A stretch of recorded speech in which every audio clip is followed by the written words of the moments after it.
Assalamu alaikum wa rahmatullahi wa barakatuhu.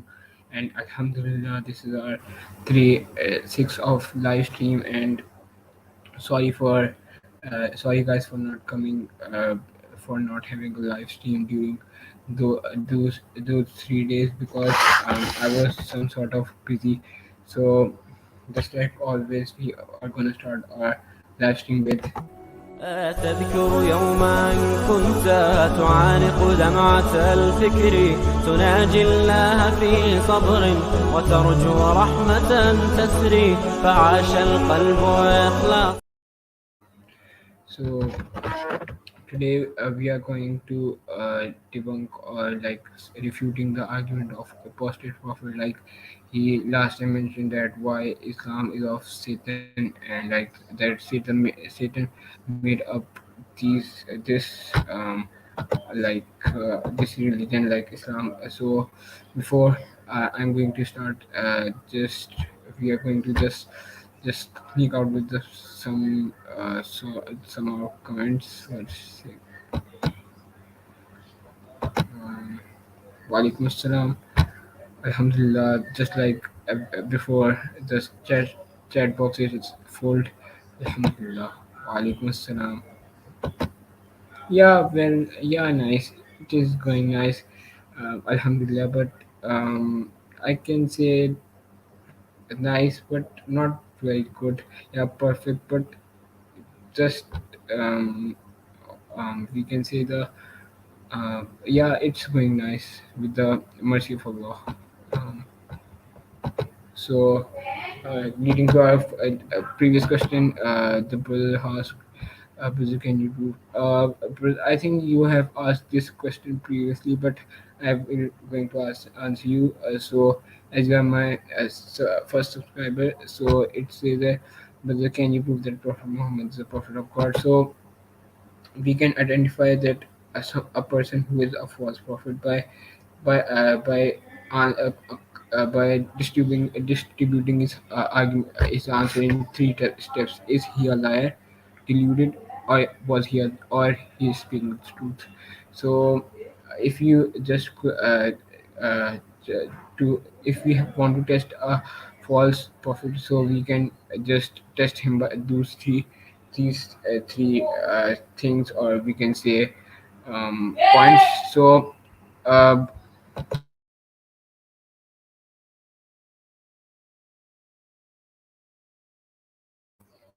so basically, and if we take this to Prophet Muhammad, so was he a liar? No. Before his claim to prophethood, the Meccans, or which we call the Arabs, at the time of Prophet peace be upon him, would call him trustworthy, al Sadiq al Amin, which means that a trustworthy, a praised one, that he never lied before anything. So how can you expect that person to be a liar, some sort to, and that if he didn't die before his prophethood, so how can he lie about Allah subhanahu wa ta'ala? And secondly, if you go to the deluded, it happened to be on the death of his son Ibrahim, the small son. So on his death, so Prophet peace be upon him. So there happened to be some sort of, we can say, eclipse, where, yeah, solar eclipse. So the Quraysh comes, and the people of the Meccan came outside of their houses and said that, oh yeah, this really proves that Muhammad, he is a true messenger of God. So I would, and but if he was a deluded person, he would take this chance. A deluded person is that person um, uh, who, who does not have some. They are finding some evidence to support their argument or their proof, or we can say his their claim, but it was real. It was in reality is not true, and the Prophet peace be upon him, it is narrated in Sahih Bukhari that he uh, didn't do that. He just said that they have no relation, means that they have no connection, and he simply said that the sun and the moon are the only signs of Allah subhanahu wa ta'ala, and they do not eclipse on any of a person's death. And if you go to the truthful honesty. Like he was very truthful, just like I previously told you that even the crash would give him the title. Which we say in Arabic, the laqab, with that he was a truthful person. So the conclusion that we got here is that he was what he claimed, that he was a true messenger of God. So moving to our topic, uh, reacting to a new video of apostate prophet Apus. Let's start.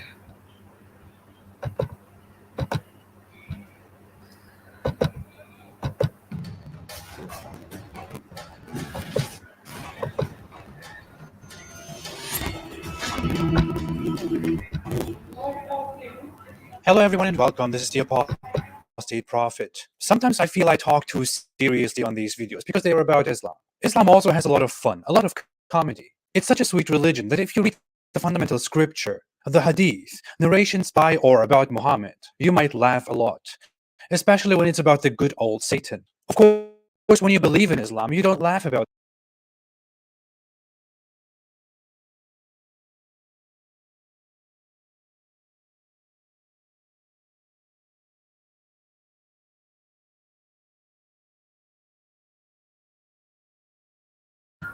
Guys, sorry for the quality. I didn't knew that this the quality was changed to 144p. This was the lowest quality of all time. So I've switched it to 180p. Let's see what's the conclusion is. about these things. You just read something weird like Satan farting when the call for prayer is recited, and you think there is probably some wisdom in Muhammad's words. Let me introduce to you all the things that Satan does. Well, not all of them, but quite interesting things. To get the ball rolling, let's start with a light one. Satan laughs very much in Islam, and one of the things he laughs about is yawning.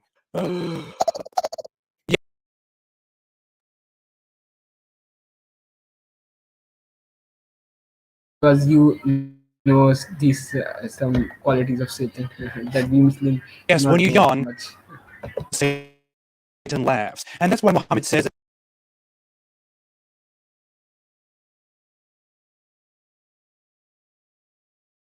Before I'm going to mention you that brothers and sisters that today Whoever I yawns should try his best to suppress his yawning, so Satan can't laugh too much. Yawning is obviously a completely natural, normal function in humans, and it has a good, healthy purpose. This is basic science for kids, but according to Muhammad, Allah dislikes yawning, and Satan loves it very much. Don't forget, the next time you yawn, try to suppress it. Otherwise, sometimes you have bad dreams, nightmares.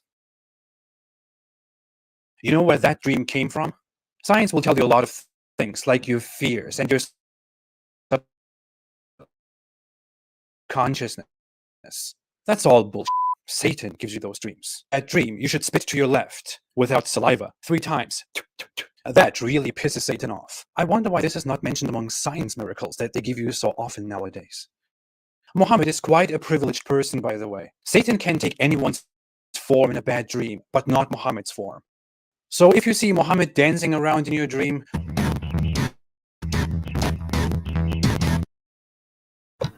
if I saw you in my dream, that this would happen, that this same thing would happen. So you are like the Satan. That Muhammad, peace be upon him, wasn't like the Satan. He was a good person of good quality, good manners and habits that everyone before his claim to prophethood would call him a truthful and honest and a great person. And even in the Quran, Surah 14, chapter 14, Surah 14, verse 13, it says that Muhammad is the example of all humankind, the best example, and he is the one which he's the last messenger of God. rest assured that it was Muhammad.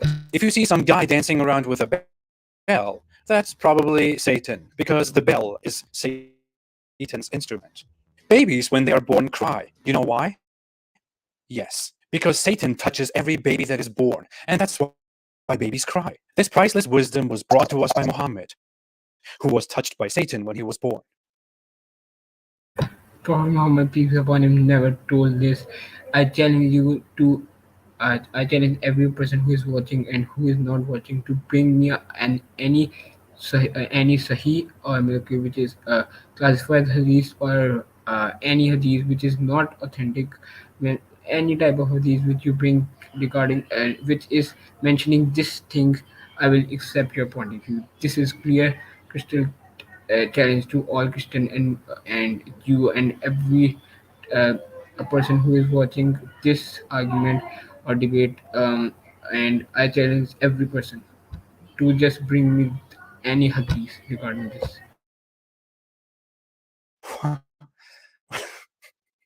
Donkeys are quite funny, sweet animals, but be careful what you like about them. Don't adore their bray. When donkeys bray, they do that because they have just seen Satan from attending your meals altogether and from entering your house simply by saying Bismillah in the name of Allah.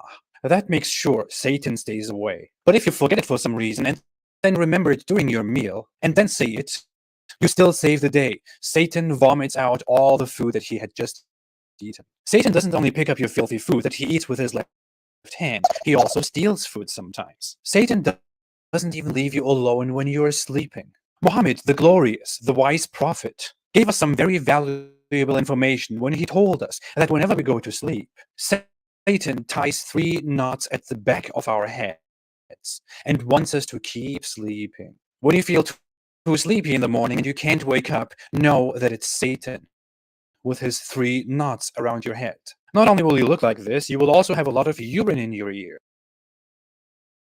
The hadith which you are quoting is the interpret which is not in the Arabic and matters not to us. And secondly, it has some issue with the chain of narrators. And thirdly, um, that it is like it is not classified as Sahih, so we cannot rely upon that. Not camel urine, Satan urine. Satan pees in your ears if you don't wake up for prayer in the morning. Muhammad said so. That's why your ears feel so weird sometimes in the morning. Happened to me. Once I woke up in the morning and I noticed that my pillow was completely wet. It was full of pee. Of course, as a Muslim, I knew immediately who to blame. And you know how Satan is always there to pee in your ears in the morning? Well, Satan spends the night inside your nose. Every night, he's here, right inside, right in here.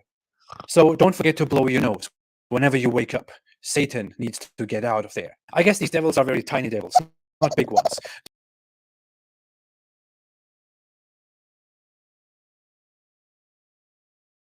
Don't worry, they won't bite you. So I think this was the whole video, and the end I'm going to tell you I've watched this video that it has nothing to do with the topic. It simply says that Muhammad said this, and and today we have some less time, so I've just debunked the full argument, but the little was left that where it says that Muhammad was a false prophet, and I previously told you that the Muhammad wasn't just like I answered that was the question. So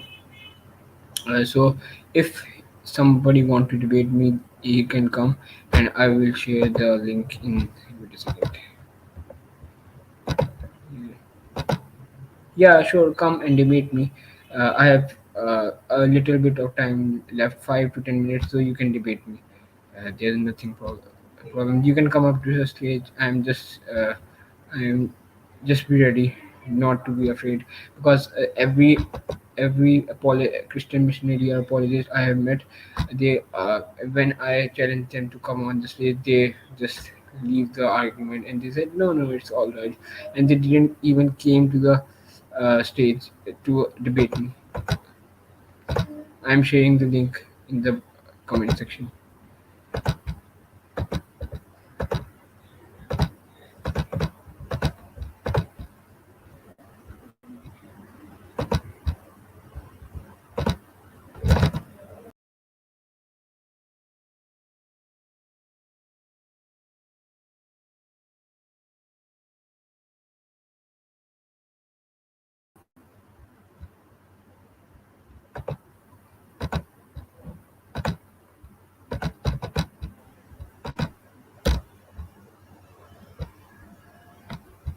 he is doing. And uh, yeah, I can prove. And this question just fit with your name, because the last question you asked me, it doesn't fit your name, and I thought you were an ex-Muslim, but now I can still say that you are a Muslim. Though you can tell me in the comment box that which religion do you belong, so that I can get you on the stage and debate me. So it's here said, brother Hamza, can you prove that? Yeah, Jesus was not God, because I have three reasons. I have many reasons, but just to uh, uh, just to complete, or just to summarize the topic, I have that the Ebionites are those who are the disciple. Like I think that the mark was like you believe that John was the apostle of Jesus, so disciple. So a part of the John never believed in Trinity, and the Abraham and the previous prophet never believed in the Trinity, and that Jesus was God. And secondly, that the Ebionites, which are the early companions of Jesus, companions and disciple of Jesus, which are the we can say um, breed of Jesus. Uh, uh, so they never believe the Trinity. They always believe, you can search on the Google. They believe that Jesus was a mere man, messenger, or prophet, which we Muslim believe, and they also believe that he was a Messiah, and they also believe that he predicted a prophet, and they did not believe that Muhammad, peace be upon him, but they knew that they predicted a prophet to become, which we believe, which we call Muhammad, peace be upon him, and which is our last prophet. And thirdly, that the last reason I'm going to last reason, there is no single unequivocal statement in Bible, just like Dr. Zakir Naik, where it states that Jesus is God, or where he says, "Worship me, I will accept your point of view." And the last reason which I think of is that Jesus never called him God, and only the Christian.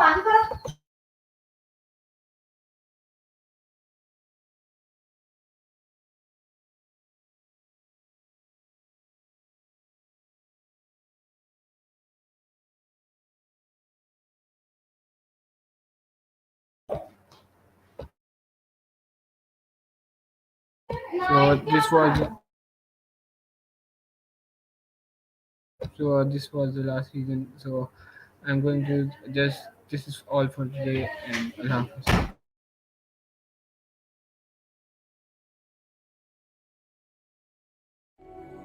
تذكر يوما كنت تعانق دمعة الفكر تناجي الله في صبر وترجو رحمة تسري فعاش القلب